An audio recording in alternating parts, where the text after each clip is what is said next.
Good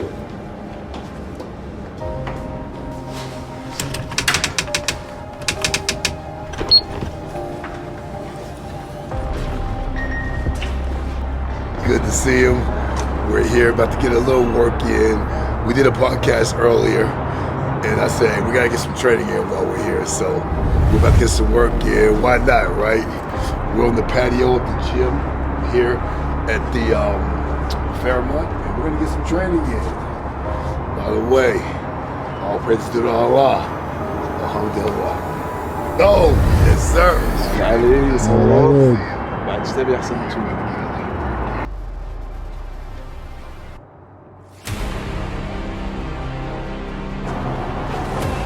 To the fitting, you know what I mean? He's gonna get the DC. 6'6", and remember, I'm gonna have a great day at work. Like I said, I'm not doing this to try to make money. We're doing this for the love. If we get something, then you know. 1, 2, yeah, 1, 2. Yes, sir. Yes, sir. I'll take that. Hey, that right hand ripping, boy. That right hand ripping. See, you bringing that hip. Jab, jab. Boom. That's miss. Boom. Yes. Miss. Come right back with it. Miss. That's it. Good technique. Focus on technique. Okay. Good position. There you go. That's power, man. That right hand is strong. Give it to me. That's beautiful. Last one, champion. Hey, that's vicious. That right hand on point. You got some real power too. The power is good. Power is up. شوف السهر مو زين. Yes, that's one. That's two. Yes, sir. Yeah. Boom. Yes. Boom. Last one, champion. Yes, sir. Let's go. Boom. That's it. Yeah. Roll. Yes, sir. Last. Again. Come on, hit the target. Oh, you bloody Manchester wanker. Proper geezer from the UK. بكم تمرين مو غشمر جد حق اللي بيه السمينار. زهق بروحك. عدل لياقتك من الحين بلش تركض. Yes, sir. Don't pull back on that hook. Stay there. That's the one. Last one. Roll. When you move this foot, what do? You change the distance of your footwork. If you just throw the right hand from there, it's going to be too short. If you move this foot, as you throw the right hand, you must go back to fight position. Short. Excellent. Give it to me. Yes, that's the kick. One more. Excellent. See that short hip makes a difference. The kick. Yes, sir. That's the liver kick. You got a good one too. I dropped everyone, bro. Yeah, it's your technique. Dropped everyone. It's my technique, brother. MMA, I can get your hips right there. Blast double right there. You gotta be how you gonna sprawl. You gotta be right here. If you too square, you ain't gonna be able to stop me. You get to your hips, man. You take it down for sure. Yeah, there. And remember, when you're fighting a real striker, if I see a wide target, I'm just gonna let my shit go hard. If I see no targets, I have to try to create an opening, and that makes a big difference. So if you're too square, man, them front kicks gonna come, that leg kick gonna come, uppercut, this knee up the middle's gonna come. No. Remember, sir, overhand right has to be faster. The overhand right must be faster than the straight right because the overhand right takes longer. It's a shorter distance. I'm sorry, it's a longer distance you have to cover. The straight right is the faster one that gets there faster. Overhand is a looping punch, so you have to go faster with your hip on that one. Okay? In other words, if I'm going, boom, and go the same speed, look how much slower it looks. You gotta go right hand, boom, and throw that one faster. Otherwise, it's gonna be even slower. If you throw all three at the same speed, the overhand will be slower than the first two. It's coming from a longer arcing distance. So faster hip on the third one. Yeah, I know you forgot about it, but the Furious 5. 26 kicks. 1-1, 2-2, 2-2, 1-1, 3-3, 3-3, 1-1, 4-4, 4-4, 1-1, 5-5, 5-5. 2, 1-1, 3. Yes, sir, 3. 1-1, 4, 2, 3, 4 more. 1-1, 5, 2, 3, 4. Run it. 2, Yes, sir. No complaints. That's the hell I'm talking about. Alhamdulillah, great work. Allahu Akbar. We're here.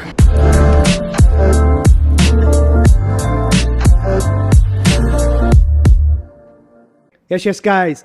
So we're still here in Riyadh, and today we have a very special guest, a Hall of Famer, Coach Dewey Cooper, the Black Cobra, one of the top strikers and mixed martial artists, athletes, and now trainer to some of the best fighters in the world. Thank you for coming, Coach. Assalamu alaikum, gentlemen. Thank Alaikum you for having salam. me. It's an honor to be here in the Middle East, Riyadh, but I know you guys are from Kuwait, so I can't wait to go to Kuwait. We can't wait. Cool. Thank you for having me. It's a true blessing. Thank you for coming. Thank you. Much appreciated, man. Coach, since last year that I saw you, you look different. You're a new man today. Yes. Like yes. you've lost weight. You look better. You look bigger also. Yes. Well, Abdullah Salim, man, I'm happier.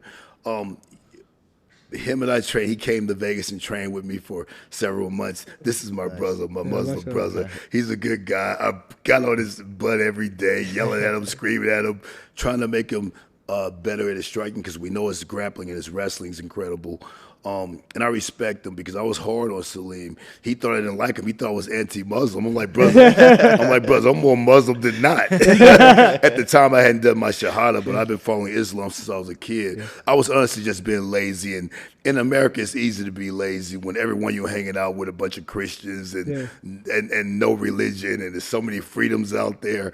But anyway, once Salim got to know me, he realized that, wow, I'm just like that. When I train, I'm not Dewey anymore. You introduced me as Dewey Black Cobra Cooper.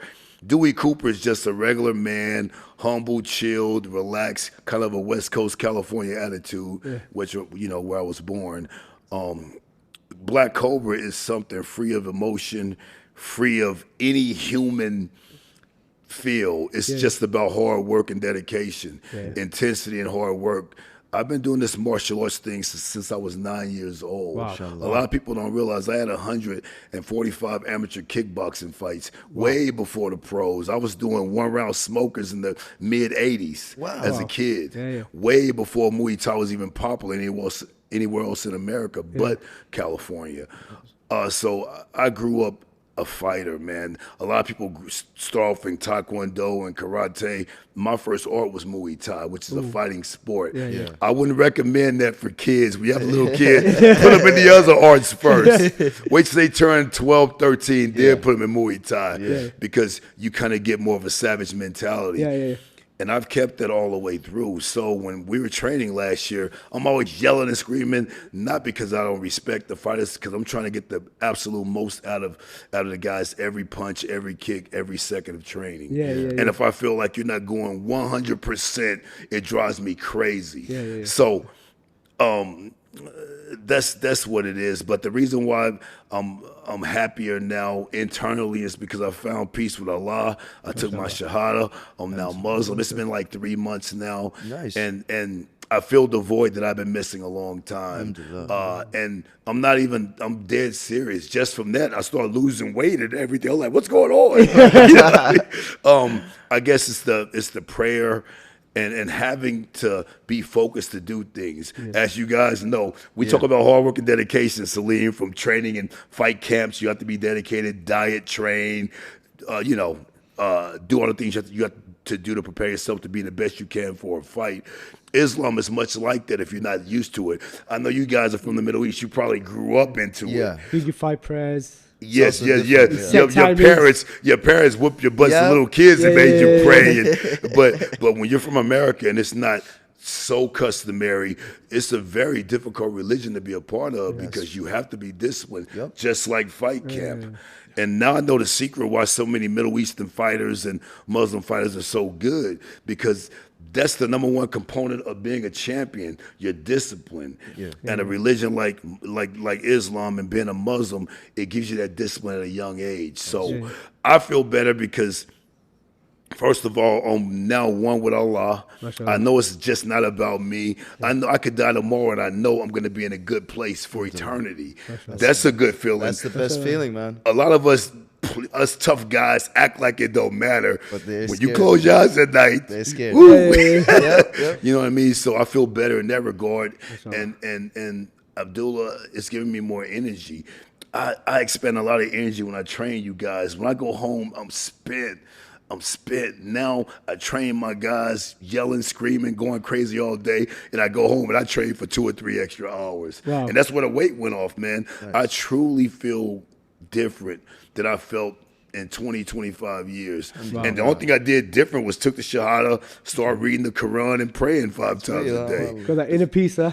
I never ate pork. I don't drink any alcohol. I've never smoked anything in my life. Marijuana, cigarettes, cigars, nothing. Wow. Vapes, I don't do any of that. So I always lived a clean life, but I don't know what it is. Allah gave me more strength and gave me youth all of a sudden just from praying to him. And a lot of people will watch this interview in America and be like, Dewey's turned to a weirdo, this guy. but I'm serious, man. I'm not some weird guy who just says things. I truly feel different, and I have to blame that on being true to Islam and being true follower of Allah. So what you said is very similar to, Michael Venom Page? Yes. He became Muslim and we met him a few days ago. Yeah. And he's from England. They were saying exactly the same thing. So it's obviously being born as Muslim, we don't see from your perspective. So to hear from your perspective, it's amazing. Remember, I'm much older than Venom. I'm 50 years old. I'm not some young guy. It took me, your hard head make a soft ass. It took me a long time to do it. But, can you believe I did it at 50 years old? It's never too late. It was like 2-3 weeks after my 50th birthday. I did it in mid-November.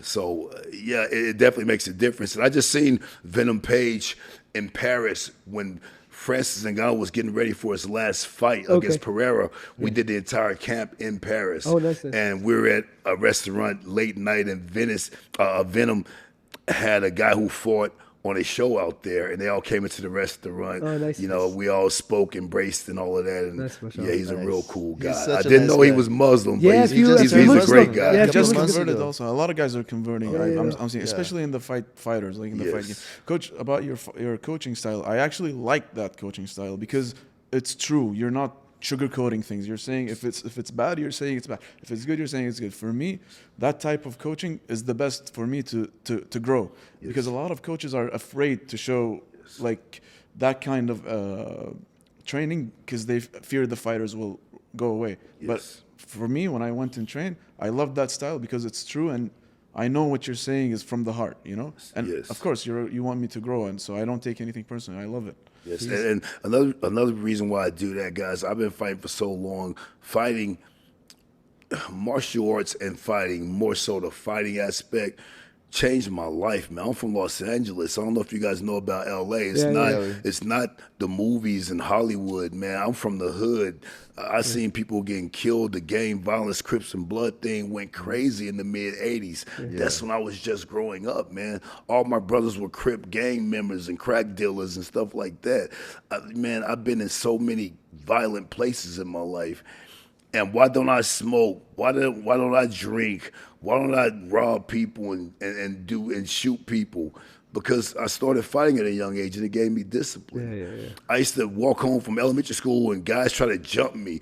Think about that. I'm in 3rd grade, got 10th graders and 12th graders trying to fight me. Wow. And by the way, Allah was always looking over me. We lived right down the street from a famous gym called the Jet Center. And, I signed myself up. My parents didn't even know I was doing Muay Thai for a whole year. I forged my mom's name and paid the money because one thing my dad always did, he worked at Edwards Air Force Base. It was like maybe 90 to 100 miles away from where we lived. So he would work 4 days on and 4 days off. My mom worked at the hospital in Tarzana. That's the valley a ways from where we lived. So from 3 till midnight every day, it was free for all. Wow.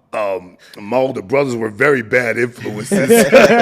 So luckily there was a Muay Thai gym by me, and I was getting in so many street fights as a young kid. I said, I need to learn how to fight better. I was always down to scrap, but I wanted to get good. So I went by the gym, got the form, filled it out myself, forged it, By the way, my dad gave us way back in the 80s $50 a week allowance money. Wow. I paid my gym dues. I trained for a long time, and my parents didn't find out until I was getting ready for my first amateur smoker. Wow. Nice. And my dad wasn't really upset. He said, as long as I kept my grades up, I could do it. Yeah. And I've been doing kickboxing ever since, man. Smashed We're it. talking about 1985. Nice. You've been an inspiration to the next generation as well. Yeah, Then. so the got reason you why, motivated. now back to full circle, the reason why I brought all that information up was because Salim, martial arts, fighting in particular, actually saved my life. I can tell you for sure I would not be here if it wasn't for having that first fight. You went in there unknown. You sign up. I'll never forget my first fight. You go in there as a little kid. No one cares. It's a bunch of people in the line. Do your weigh in, put your shin pads on, headgear, and you fight right there. It's 1 round, 1 minute smokers. Okay. After you win the fight, I went into the ring. No one cared if I was even there. But after you beat someone up, the whole audience cheering for you. They want to touch you when you get out of the ring. You're something all of a sudden.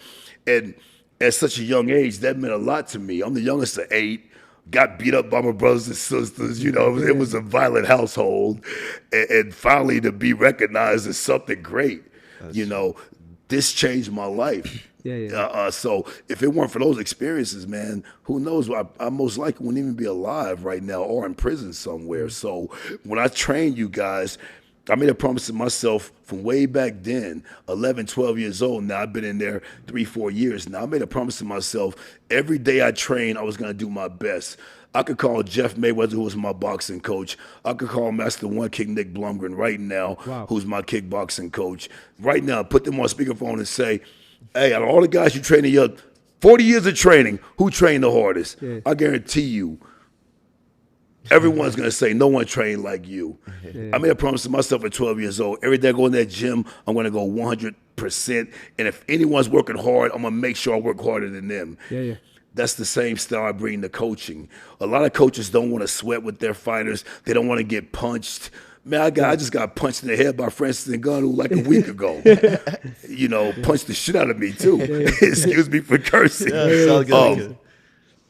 I've been hit by him. Literally every fighter I ever trained has punched me because we go very hard. I'm telling them to hit harder, kick harder, because that's a promise I made to myself when I was 11, 12 years old. Every day I go in the gym, I'm going harder than anyone. And I have that same coaching style. We don't go easy, we go hard.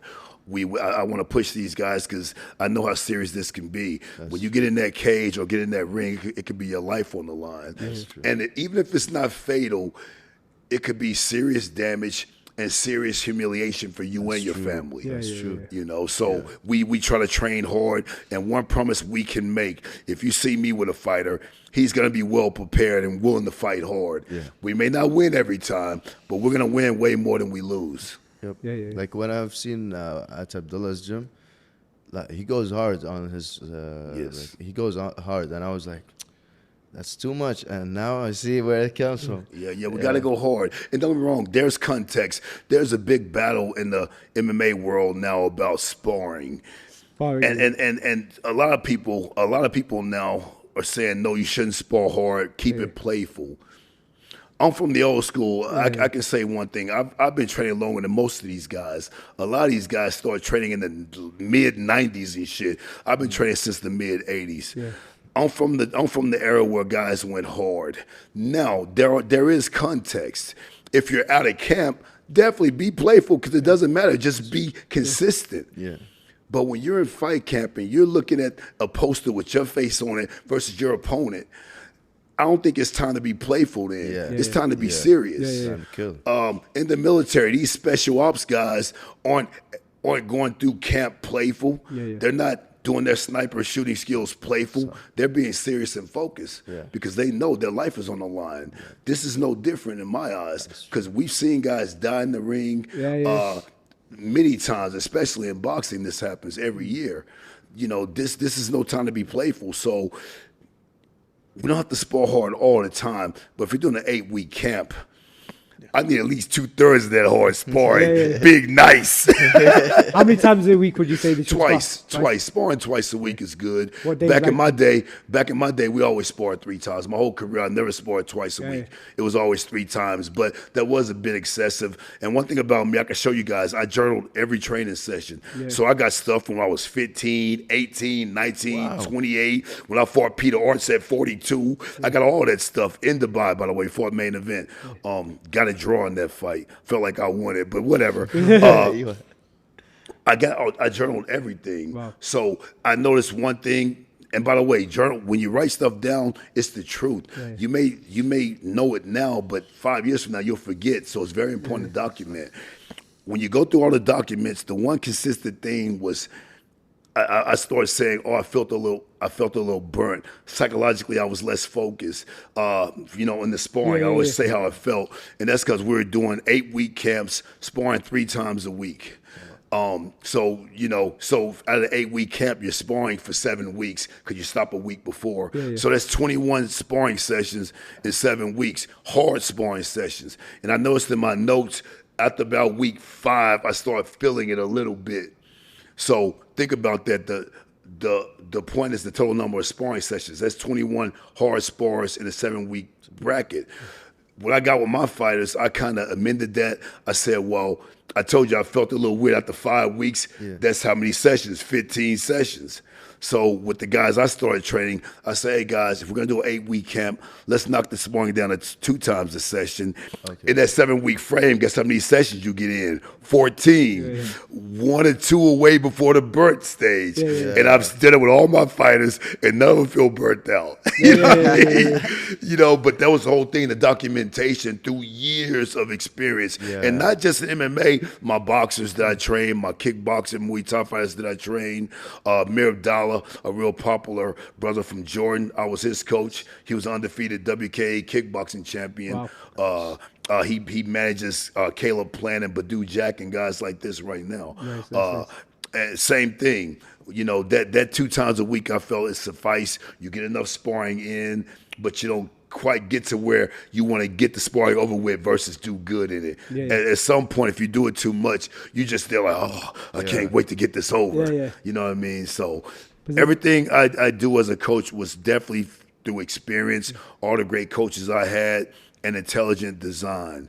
And of course, if a fighter is starting to look burnt out and feel burnt out, then of course we could tone it down. We could do 1 sparring session for the week. But the base of the training is we'll do it this way. According to how you feel, we'll amend injuries, stuff like this. But I'm not gonna ever say I'll tell fighters we're gonna do playful sparring to get you ready for a real fight.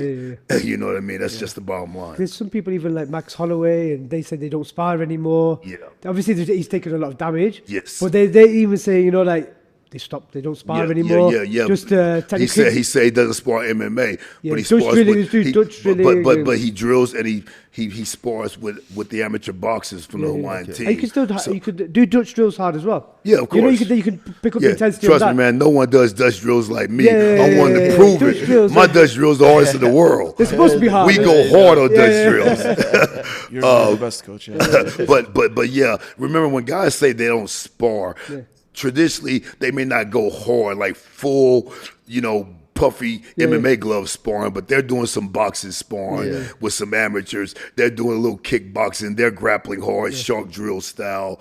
That's sparring. That is sparring, if you're going live, that's sparring. The way you break it down is up to you and your coach. But to get ready for a fight, you're doing something. You're not hitting pads, touching the heavy bag, and jogging and getting in the cage to fight. And if you do, bad things are probably going to happen. You know what I mean? Because the timing's not there. There's a lot of things that's missing. In Max's case, he is a world champion. He does have a lot of experience. And the wear and tear factor is probably the reason why he amended his training. If he had no wear and tear and felt fresh like he felt when he was in his younger days, why would you change? So when guys change their training up, there's a reason for that. Otherwise, you wouldn't feel substantial if you start going easier unless you knew it was for a purpose. I have an injury, ailment, I have an ailment that I can't get rid of. This is why these guys do that. They're not saying it to the public. But otherwise, how can you, if if you're used to training a certain way, and nothing's wrong with you, think about it. You as a competitive fighter right now, you train hard, and all of a sudden you hear a podcast and decide, I'm going to go easy from now on, just because it's easier for you, and there's nothing wrong. You may do that, but fight night, once those hands get wrapped, what's going to happen? You doubt yourself. Confidence is low because you know you're not ready. You know, so the guys that's doing that, there's obviously a reason they're not bringing out to the public why they made those amendments. Even like GSP was saying he went to Thailand and they just do touch sparring, and he was saying don't lose your career in the gym with Joe Rogan. Yes. So they were all talking of course they are. But I've I've been training in Thailand before all them dudes. I've been going to Thailand since the 80s. Sassy Prapai Gym in Bangkok. And hell no, they train hard, man. They spar hard. It goes by. Maybe these new MMA gyms out there kind of just trying to protect the bag. Okay. Maybe. I'm not dissing them. I don't know. But traditionally, the gyms in Thailand, they spar hard. What gym do you go to in Thailand? Sassy Prapai Gym. Okay. Sassy Prapai, big shots. Master Takun is the coach. Been there since the 70s, Is right? it in Bukit or? No. Top Bangkok, man. Bangkok. We go to the city, man. I'm not trying to go see Buddhist temples and beautiful hills and lakes and beaches. We in the grimy city training hard.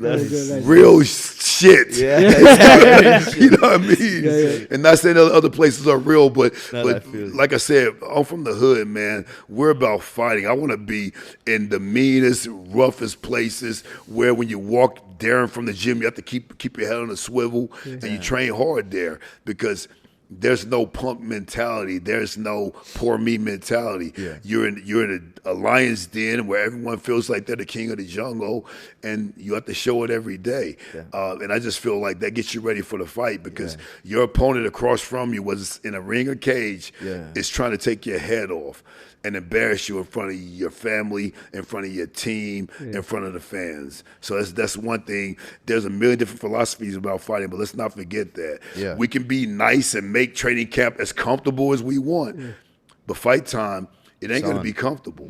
Muhammad Ali said it a long time ago when he was getting ready to walk to the ring against George Foreman. He was a huge underdog. He looked at his team. Everyone had this look of indecisiveness and fear in their faces.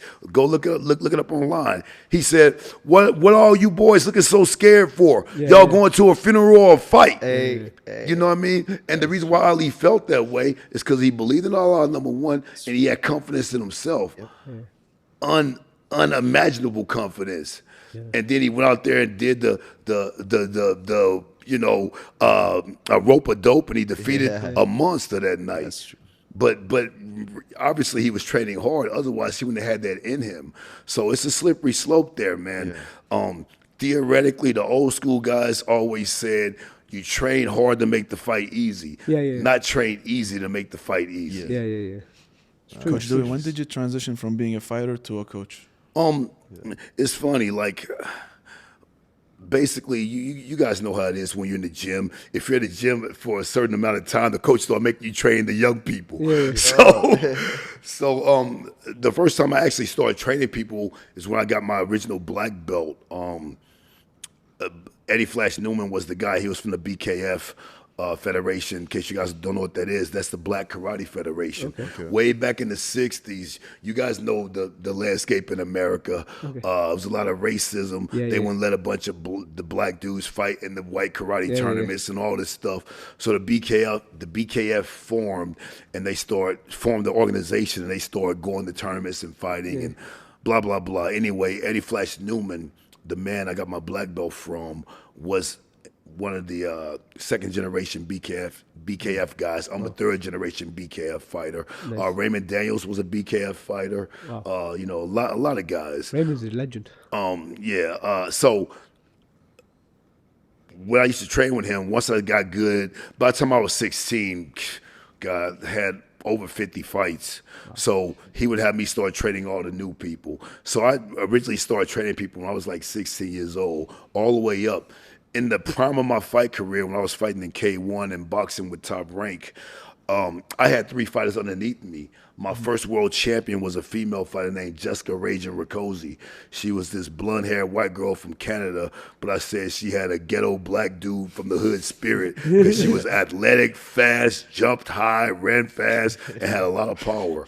We won 5 world titles together in 3 different weight classes. She was officially the first girl signed to TMT, Mayweather Promotions. It was Jessica Rakosi. If you look her up online, you'll be like, how do I know this girl? She was a monster. She was my first fighter, so I fight on shows and she fight on the undercard and stuff like that. And so I've been training people for a long time, but my first world champion happened in 2001.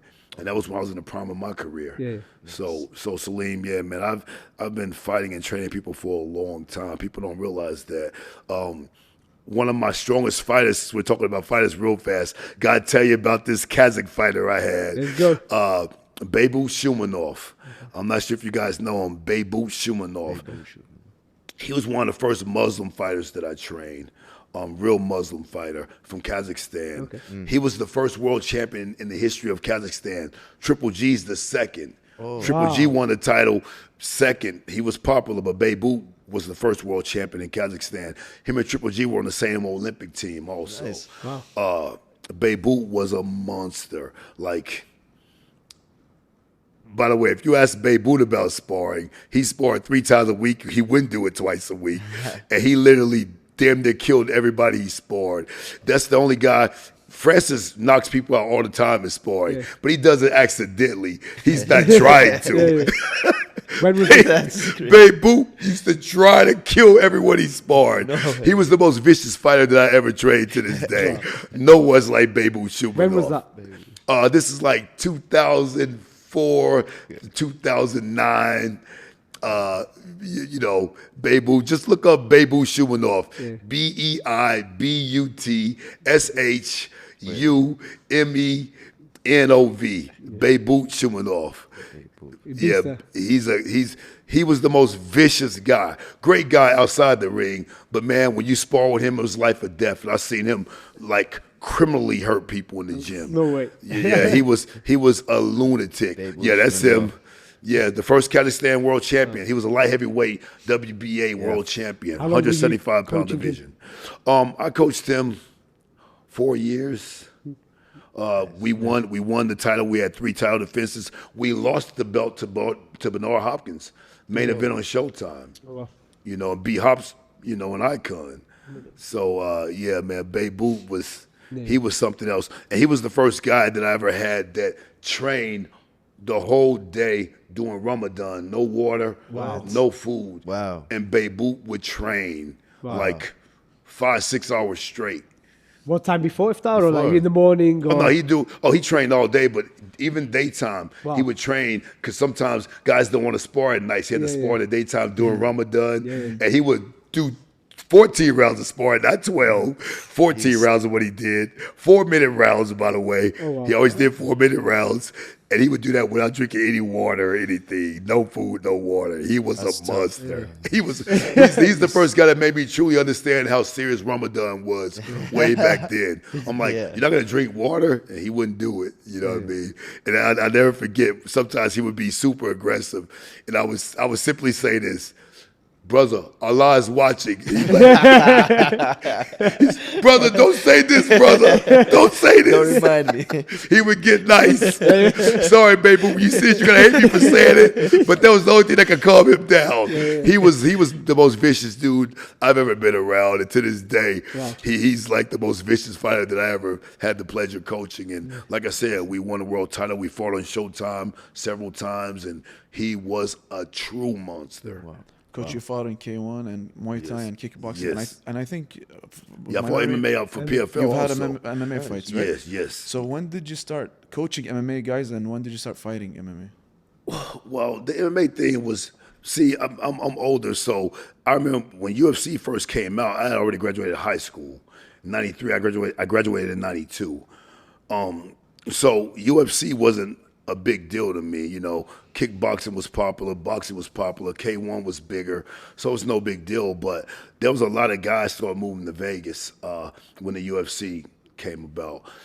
guys like Rico Rodriguez. By the way, Chuck Liddell was training with us. My coach, Master Nick Blundgren, was training Chuck. We used to train together and spar all the time early in his career.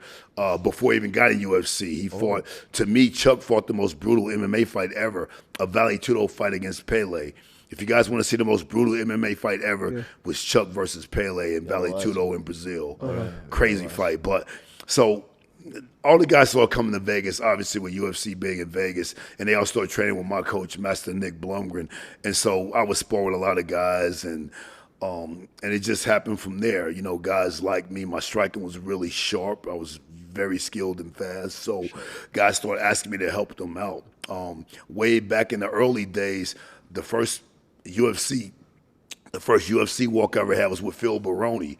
And by the way, mashallah for him, the stuff he's going through, deserved or not, this is what happens when you don't have a God in your life, when you don't have Allah in your life, when you don't have anything to pray to. You get careless and make human man mistakes. And he's made some of the worst mistakes ever. If you guys know the story, look it up. He's in a Mexican prison right now. Oh, wow. It's bad. I'm not going to say anything else about that. It's bad. Baroni went from being on the cover of the UFC video game to being in a Mexican prison right now. It's bad. Number love, wish him the best. But, yeah, this is what happens when you don't have discipline and we're not praying to something bigger than us humans. Anyway, the first fight I ever walked in UFC was Phil Baroni versus Pete Sells. That was when UFC, it was under 100. I can't remember what number it was, but it may have been like UFC 79 or something. You know what I mean? So people with Francis Ngannou popped on the scene. Everyone thought I was some new dude. I've been training fighters and MMA dudes and boxers and kickboxers before half these dudes even knew what MMA was. You know what I mean? So it's crazy. But if you go look at that fight, you'll see I was the head coach for Baroni for that fight against Pete Sell in the UFC. So guys just like me, I always believed in skills. I always liked techniques to be sharp. And like the saying when we're training, throw the right hand, throw it straight, then overhand. We drill proper technique. And so I think the guys like me from back then, from that, because I would make them do a lot of low kicks, work their boxing a lot, and not just hit the pad. You got to hit it a certain way. It's got to be a precision punch, knuckles turned over, elbows in, non-telegraphic, chin down. You know, all these intangibles that makes the difference. So guys just start training with me. Coach, how do you find it training kickboxers and then training kickboxers for MMA? Because I know with Abdullah, for me, he told me to keep my distance, because obviously they're going to take you down. It's not like kickboxing, straight on. You've got to keep your distance. But see, it goes by what type of kickboxing. If you're doing more of a Dutch style, which is more conducive for MMA, versus the Thai style, because the feet are a little too close together, you're staying up too tall. Not disrespecting Muay Thai. Muay Thai is my first art. I love Muay Thai more than anything. But for MMA, you have to amend that stance. You have to. So my way of training, I believe in a 50-50 stance. I don't like too much weight to be on the front or the rear foot. I like a neutral 50-50 bladed stance, which means you have to have your feet appropriately spread and your knees slightly bent. More of an athletic position. The reason why you could do whatever needs to be done at that moment, whether it's a rear knee, a slide back, throw the punch, a jab, escape. If you're 50-50, you're more privy to make any move at the last moment if you can identify it. Some guys like the weight on the back foot more to stop the calf kick.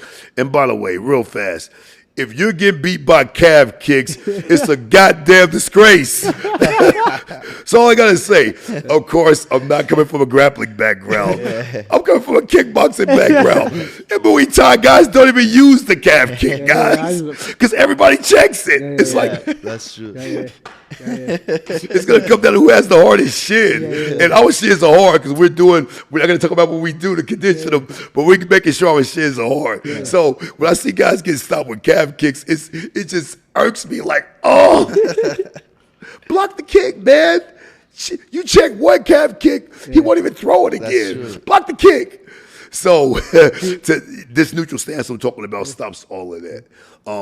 But I would say if I were having a kickboxer that's going to do MMA like I did. I would make him drop those levels more. Kind of have a stance how Kamaru Usman kind of evolved his stance when he had his championship run. He got a little lower, knees were bent, bladed stance. You know what I mean? But you definitely shouldn't go out there with the tall marching Thai stance. You're going to get taken down for sure. What do you think about like obviously car kicks are more popular now in MMA? Inside and outside. Yes. Are you liking to see the more kickboxing techniques come into MMA? And yes, I do. However, every kickboxer has a bone to pick with the what you guys call oblique kick. First of all, it's a kick to the knee. Has nothing to do with the oblique. The oblique is right here. I mean, why are we calling it that? We call it the John Jones kick because he's the first one to use it. But that kick is 100% illegal. I'm not sure why it's allowed. It's like the most illegal thing in the world. It's career ender. But remember, it's the same thing. You check it just like you check a low kick. You're okay. But to call it an oblique kick is ridiculous to me. Has nothing to do with the oblique. You know, call it a knee kick. I guess the knee kick sounds too brutal. Call it something. Low knee kick. Crippler kick. Call it something. Kick, that's better. Don't call it oblique. You're not kicking him to the body. You know what I mean? So, it's a crazy world. I think these announcers be watching these fights and just say anything, and it becomes what it's called. Superman punch, oblique kick. It's like, come on, guys, stop it. Coach, out of all your fighters that are up and coming, who do you see has the biggest chance of becoming a champion? You know who I'm going to say because he's my favorite fighter of all time. I love him to death. Even though, like I said, Beibut was the most brutal fighter, Francis is definitely the stronger. But Twilight Timmy Kwamba is my guy because Timmy trains hard more than anyone I know. He's like a throwback from my era. He just trains hard every time. He spars with guys. If someone needs help, he'll already have trained and come back to the gym and help guys. He doesn't keep score. Oh, you didn't help me, I'm not going to help you. Twilight Timmy is my favorite fighter because he's a joy to be around. He's a beast when he trains, and he never complains. And he has great accountability, man. A lot. You know what era we're in, Abdullah. You know what era we're in. You lose a fight, first thing the fighter want to do is point right at the coach. Yeah, blame the coach. It's like, why? It's like, bro, we listened to the instruction in the corner. You didn't do anything your coach said, but you're mad at him. It's like egos get hurt. it's like, guys, I got 49 victories in kickboxing, 17 losses, right? After I tore my ACL fighting against the great Brazilian kickboxer Glave Fatosa, I went on a crazy losing streak, all of that. The surgeries in 2004 aren't efficient like they are now, and I came back way too early, but not one time I blamed my coach. There was times my coaches weren't even there at the gym. I still trained. But when I got in the ring, win, lose, or draw, I would never blame my coach for a loss because it's your responsibility. Yeah, because at the end of the day, you're the one fighting. There have been cases, not in my experience, because I have great coaches, but there have been cases where you see a coach give a guy the complete wrong advice. You see, there's different cases. The coach may say take him down, and then the guy gets choked out because he took down some expert grappler when he should have been having success on the stand-up. There's cases where the coach probably made the wrong call. But at the end of the day, man, you are the one fighting. That's true. I mean, you're the one fighting this guy. And to blame your coach after a loss, even if you felt that way, to do that publicly is a disgrace to me. And I'm not just saying that because I'm a coach now. I did it. I lived by it when I fought. I live by it now. If you lose, we all lost anyway. Don't think the coach is happy because you lost. The coach is upset. When my fighters lose, man, it just... Put it this way, I'm glad I did the Shahada. I'm glad I'm Muslim because now I probably won't take it as the way I normally take it. I can pray to Allah about it and understand it's His plan, and I can get on with my life. But dude, when my fighters lose, it's crippling to me. I hate going to the gym the next week. I still go, but I'm poker facing it because I'm broken, man.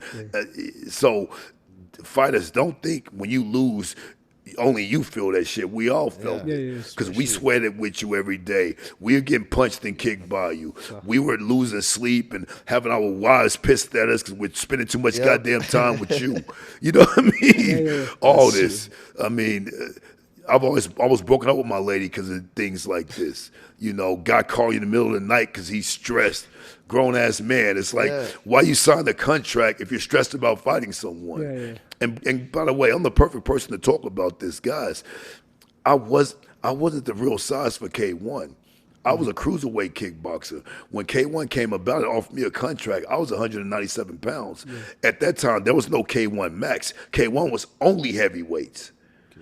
I was the smallest K1 fighter for years until Kal Kala came there. I was fighting guys 70, 80, 50 pounds heavier than me every fight. Wow. I came in at 201. Mighty Mo was 283. I came in at 190, at 200. John Claude was 245. I came in at 201. Gary Goodrich was 263. I mean, I fought big guys that hit so hard and way stronger than me.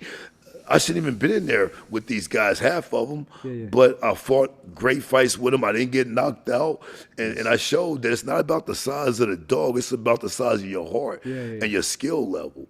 And so when I talk about guys being afraid to fight someone, it's asinine to me that you can consider yourself a professional fighter and you're afraid to fight anyone. We fight to challenge ourselves. We should want to fight the highest, best opposition there is. Because if you lose, oh well, get over it. You know what I mean? We need to see who's the best, and we need to all know it. It should be clear. So when guys, whether it's boxing or MMA, guys not wanting to fight each other or guys turning down fights is crazy to me. Why do you know, if you get a full camp, my rule is, and I tell all my fighters this, Twilight Timmy will tell you this, if you get 6 weeks or more, it don't matter who it is. You just got to be able to fight. You got ready for everything. You know what I mean? And now that Timmy's in the UFC, that's exactly how it is. You know, there are no easy fights. So Timmy's my favorite fighter because he works hard, he don't complain, he has great accountability, and he thirsts for knowledge, and he trains hard, and he always respects the anarchy. Like, he was just training with Khabib's camp.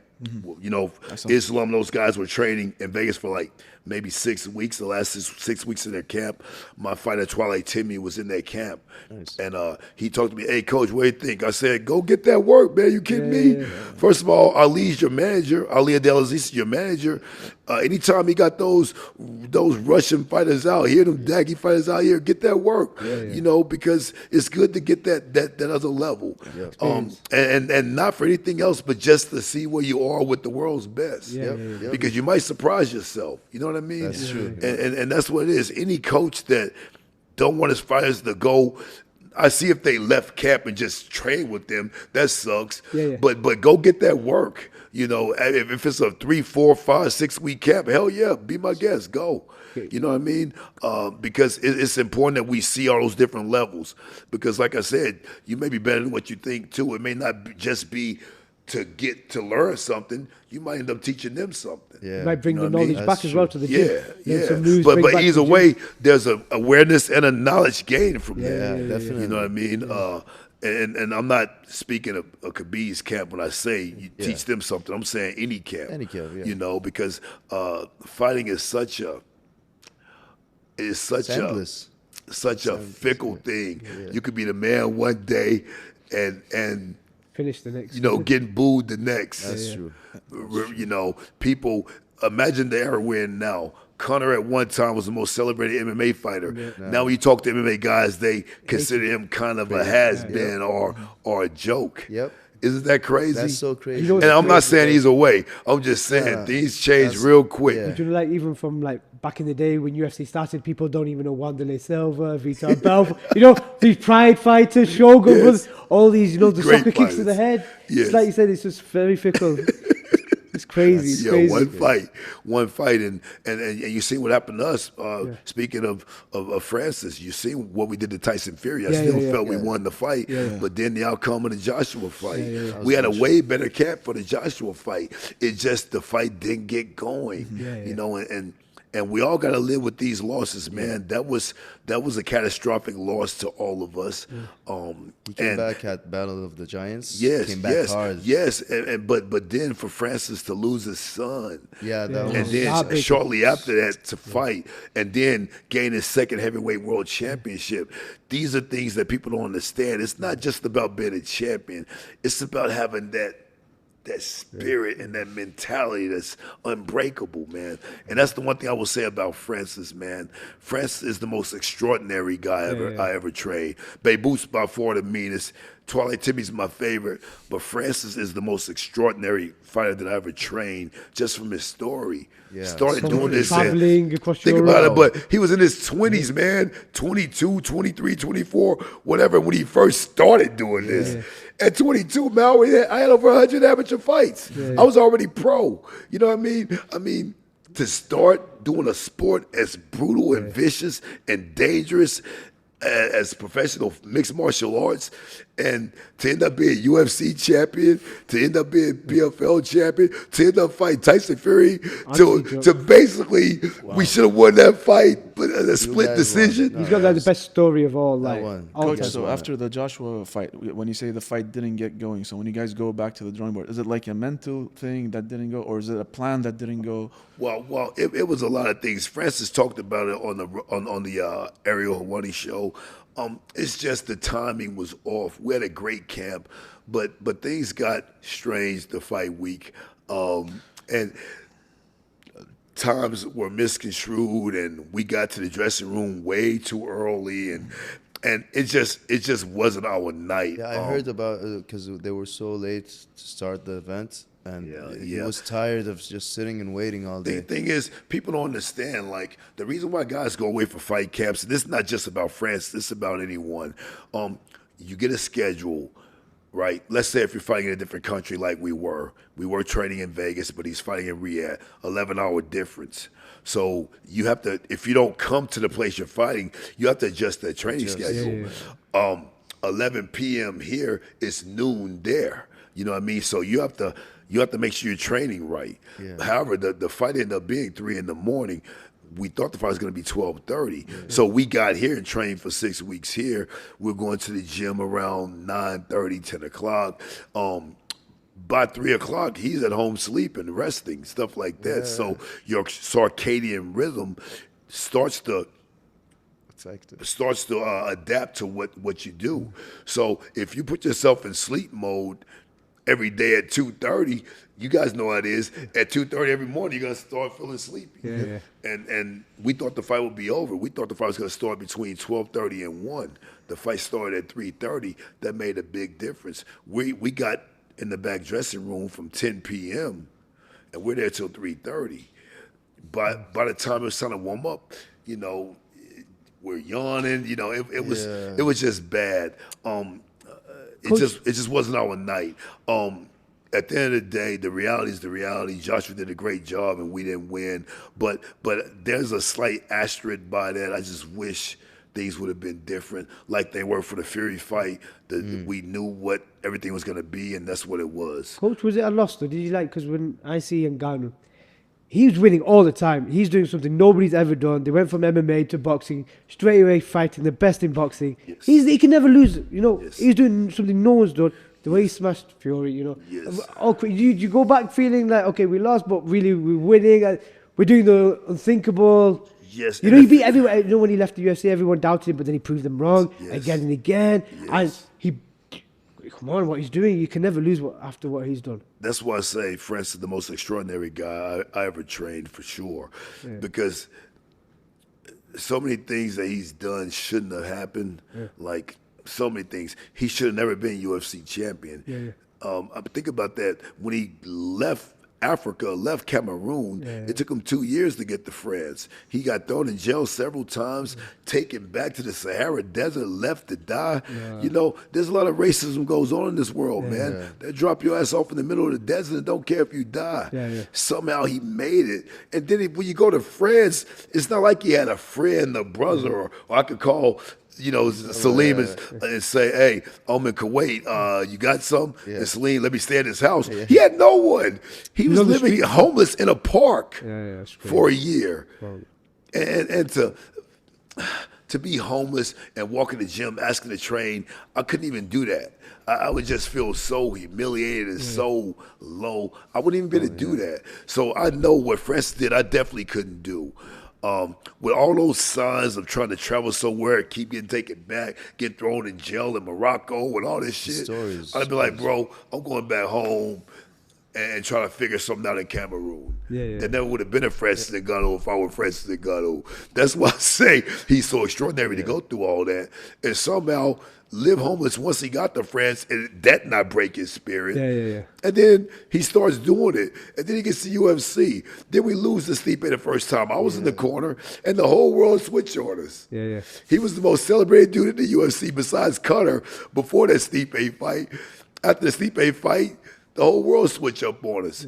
And then a decline in his relationship, with the president there, and everything else is what it is. But we came back and beat Stipe in a rematch, which we all said for sure. We told the world, no one believed us. We said, easy work. Why? Experience. We knew he had wrestled for 2 years now. We knew he could beat him striking or in the grappling. For him to do that, then for it to go bad the way it did, for him to leave and everyone say that he fumbled the bag, for him to fight Tyson Fury. And by the way, last thing I got to say about this damn Tyson Fury fight that irritates the hell out of me.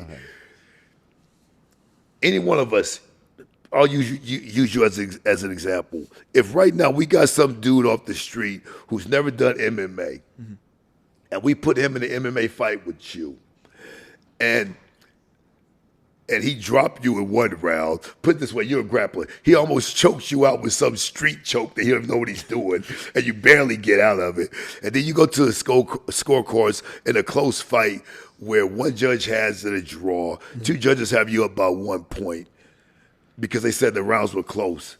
How would you feel? You'd be like, I'm raising this guy's hand. It shouldn't even been this damn close. This guy's incredible. This guy should not even be in this ring with me, in this cage with me. And that's how I felt about Tyson Fury. The judges, when you look at the scorecards of that fight, all the close rounds they gave to Tyson Fury. It was bullshit. When those rounds should have went to Francis Ngannou. Tyson Fury's the undisputed, undefeated, lineal champion of the world with all 3 belts. And you let an MMA guy with no boxing fights knocked him down. Make it a pick'em round, and you give it to Tyson. If it's a pick'em round, give it to this guy. It shouldn't even be this close. Honestly. Boxing, the judges, I don't know how they judge. Especially, okay, he's a champion for a while. Yeah, let's make him win. No, that's the perfect time. He lost. Just give it to round for round. Look at the round. Who won? If it's close. It shouldn't be close. Everyone thought he was going to get smoked. If the round's close, it should go to Francis. It wasn't even that close. I saw Ngannou win. Yeah, I thought saw that win. Yeah, I thought we had it 7-5. I told Francis going that last round, we win this round, we win the fight. You win this round. You guys won. But it's just crazy. Me as a fighter, if some dude jumped in there, let's say he was a great grappler, won all the big jiu-jitsu tournaments, and he challenged me to a 5-round kickboxing fight. If he dropped me in one of the rounds and equaled me in the other rounds, and the judges said I won, I would scream at the judges myself and raise his hand. No way, this dude beat me at my own game. There's no way I would accept a victory like that. And that's all I got to say about that. I think I felt in my heart to this day that was Francis' night, and by them not giving him that fight, a fight that he deserved, they took away the biggest moment in sports history from us, man. That was the biggest moment ever. Because even when Conor fought Floyd, no, we saw Floyd. Conor was younger, he was bigger, he was supposedly the stronger guy, and Conor had amateur boxing experience, right? Floyd was past his prime, 40 years old. We fought Tyson Fury. Tyson's a year younger than Francis. He's in his prime. He's active. He's undefeated. He's super active. Just beat up on Deontay Wilder, Chisora, all these guys. He's prime condition. And for Francis to have his first fight and be forced to fight a 10-rounder instead of 8 or a 6, from to do that, they really took our greatest moment and the greatest moment in fight sports history away from him. Because you raise his hand, that will never be repeated again. I think he'll come back though. He's going to have many more opportunities. The world Yeah, saw He's a it. big- he's a But I'm biggest just athlete, saying he's the biggest that athlete in the world. time, that moment, for them to steal that moment of glory, of yes from him, was criminal That was to me. messed up. I was so dejected. I was The so whole world pissed. saw it, and the whole world agrees with you. I'm Yeah. pretty sure everyone does. If you see the fight now, you'll know, like, he killed it. He Yeah, killed it, yeah. man. So, this fight journey's been wonderful. We're still on it, with vigor and passion, and man, I'm just so excited to see what the future holds. I'm excited to see what you do next. Been coming out here beating up everybody. Twilight Timmy Kwama will be fighting in April. We're excited about that, and we opened a new gym in Vegas too. We Nice. still got that one, but we got a new one. BKMMA Next Level, Navone's Next Level. We're gonna do the grand opening when I get back in a few days. Nice. It's gonna be more geared for grappling and strictly just MMA. Coach, how do you see martial arts developing in the Middle East? It's Are developing you- big you got time now. PFL and you got a lot of fighters like Abdullah. Especially with your Excellency Turki Ali Sheikh, the great things he's doing yeah. with Riyadh season and the popularity all the Middle East is getting. You guys are starting to be able to branch out and fight internationally, which is a good thing because it's never a good thing, just like in Africa, if you just stay in one location and just fight the guys. It can get stale and that small pun philosophy. All of us fighters need to get on an international level just so you can see you can fight the rough Dagestanis with their unreal style. You can fight the fast, skilled fighters of America. You can fight the rough British dudes and them unreal Australians. You get to fight them explosive Chinese fighters too. That's true. You can fight. You can fight. And the explosive Brazilians, but always gassed out after 2 rounds. You know about that. You can fight.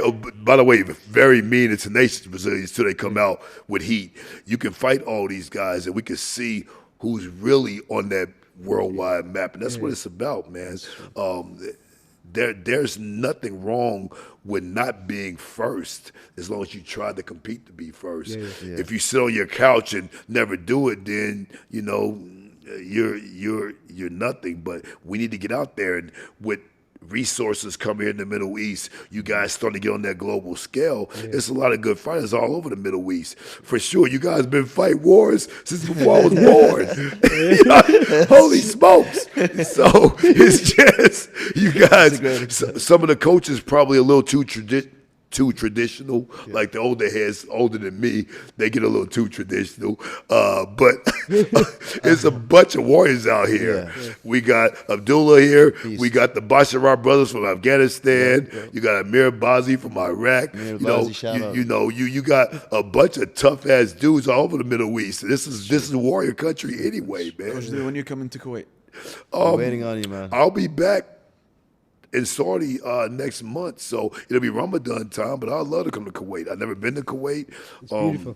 I would love to come. Gotta check out his gym. Let's set up something when you come back. Yes. I'd like to have you do a seminar at my gym. Oh yeah. The next time you come back from Yeah, Saudi. and guys, if you do a seminar at this gym with me, it's gonna be intense. We're gonna work. Hey, Jed, Alhamdulillah, Allahu Akbar. We don't want no lazy people. If you're lazy, don't come.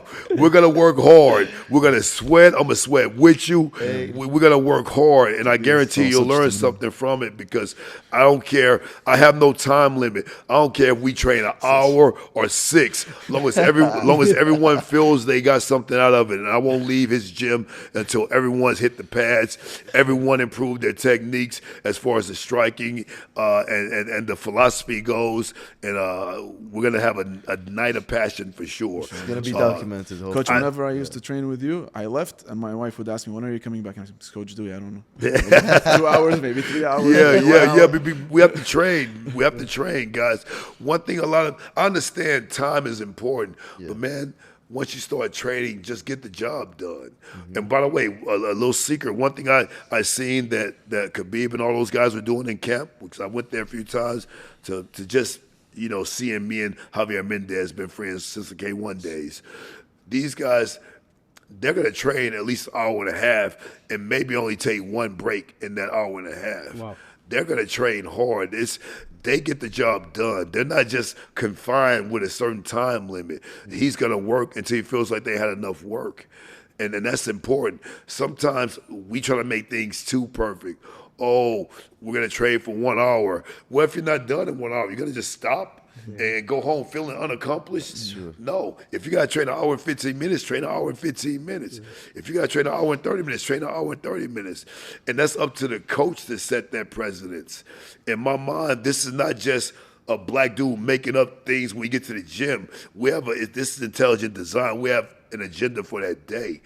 And we have to get that done. And it sucks sometimes because sometimes we let people who don't train with us all the time in the class, and when they screwing up, it ruins everything because it does make it longer. So with our new gym, the BKMMA Navone Next Level, I'm only having the fighters in the gym. If you're not a fighter, he can go to the other gym and train, but this is a specialized gym for the fighters, so we can really get to work and have a serious camp and not have people not knowing how to do a jab low kick or a jab kick to the body, only blocking with one arm instead of two, this type of stuff. You know what I mean? I'm not a fighter. We're coming on August, hopefully, for Dana White Contender Series, the guys. Yes. So am I allowed to get in at least? Oh, absolutely. No, remember, you can definitely get in. We'll do it after the class. We'll definitely get it in. And speaking of getting it in, you got all this room. What a pass that. A dollar. We got a dollar. We got to do something. A dollar. And we got this fighter. You got a coach. We got to do something while we're here. Okay, we got a Dutch drill. Show us your favorite Dutch drilling. Okay. Yeah, we can do that. We can do roast there. We could use him as the punching bag. Yeah, that's perfect. Because he forgot it. Do you know what? They might as well touch me one stand. They can't catch me any other time. I might stand there. Maybe they'll catch me for standstill. Maybe. Another time they ain't catching me if I'm moving. But coach, on the striking topic, who's your favorite striker that's got into MMA? Like me, Jose Aldo, Alex Pereira. These two for me. God, my them favorite. Jose Aldo's leg kicks. Yeah. My favorite striker of all time in MMA. Oh, Pereira's doing massive things. Be more than one. I liked a lot of guys. Like I liked Anderson Silva for back in the day, his era. Yes. For his era, I love the power Francis does. That knockout over ring is. Yeah. Oh, you sent him flying. Flying. But then Temporia I like. Temporia a piece. Who else? I love the fight Max did against Cater when he put that jab on him. It's just. Coach, you like how Mighty Mouse, they're moving stances, angles, yeah. They're moving stance, left, see, right. I normally don't like switching too much, but Mighty Mouse is an expert at it. He's the one guy that can do what he wants. Angles, he's incredible. That's beautiful. Mighty Mouse is up there on my list too. Yeah. I forgot about him because he went to one championship. But Mighty Mouse was one of the most impressive strikers I've seen in UFC for sure. I love the way he mixed it up. Who else? You got Crow Cop, you got these guys. Yeah, but see, I view Mirko as a kickboxer, but of course, guys like that, all those guys from OGs, from Pereira, I like his power and his stoic striking. Alessandra, I like Alessandra. I just seen him yesterday, by the way. He's in good spirits. Yeah. We embraced, just so many guys. I try not to. The real answer is I try not to like anyone that I will train because they're all potential adversaries. But there's a lot of guys I like, man. I do like Pereira right now. I like Ilya right now. Top right now. I love Twilight Timmy striking. I love what Francis is doing. The way he's mixed his game up, became more well-rounded. Do you like how Pereira Adesanya came from Glory and now the Yeah. Glory champions First of are all, coming? I support all kickboxers that go. I'm a kickboxer, so every kickboxer from Maurice Smith, the first one winning a title in UFC, to every kickboxer that goes to MMA. I love those guys the most. I will say that for sure. All the kickboxers. Because the kickboxers have a certain level of striking that most mixed martial artists don't. But the problem is, can it translate to MMA? Because intangibles that people forget about with Pereira, right? The little calf kick he's throwing hurts. He has hard shins. Just the pain of that kick is different than someone else kicking you there. That's why he's getting the reactions he gets. These kickboxers who's been doing it a long time, their shins are harder, and people underestimate that until they get hit with a hard shin. It's like a baseball bat coming at you. So all the kickboxers, I love all the kickboxers for sure. Coach, I know the secret for the shins. I'm not gonna tell anyone. No, don't tell them. Don't tell them. Yeah, there's certain things you gotta just hold for yourself. The game is to be sold, not told. Don't tell them. Don't tell them. Sold, not told. And remember, and honestly, it's just a cool saying. There's nothing I do in life is for the money. Honestly, we need money to live, but there's nothing I do in life for money. I do everything for the love and the passion of it, and the hope is you'll get the reward from it. Because we start doing things for money, that's when we lose our integrity. A lot of things. We'll start doing a lot of other things for money, and so there's definitely boundaries. You gotta have it. Coach Dewey, thank you so much for accepting our invitation. We really want to see you in Kuwait. Please. You and I are going to set up something. We're going to announce it whenever it's set up on the dates and the times. We'd love to have you in Kuwait. If we have time today, we might do like a small pad session. Yeah, let's go. But listen, I got to leave soon. Time is tight, but we're definitely going to get some training in. We cannot not get training in. I can't talk all this shit about passion and go hard and not do nothing. I'll train in my nice shirt and my. We got you. By the way, these jeans got holes in them, but they're more expensive than what you think. But we're going to work out for sure. We got to work out. Let's go. Always got to work. Thank you Thank you guys for having me. Thank you. Hey, just thank you guys. I never thought I'd be in the Middle East, anywhere in the Middle East. And to be around you guys, my first Kuwaitan guys to really kick it with.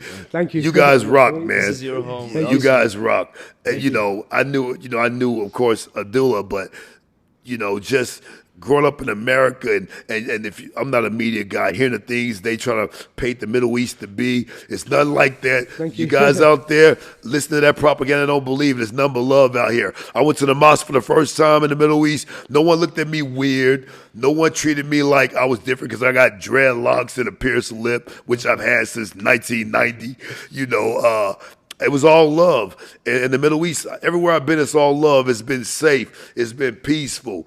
People aren't tripping here. It's all love here. And that was before I was Muslim. You know what I mean? So just don't believe the hype. And Kuwait, you say the name Kuwait to some people in America, they're like, I'm looking forward to going to Kuwait. I can't wait to go to Kuwait. Thank you guys for having me. Thank you, so Coach. much, Coach. Thank you. Thank you so much. It's an honor. Yes, sir. Yes, sir. Let's take a picture.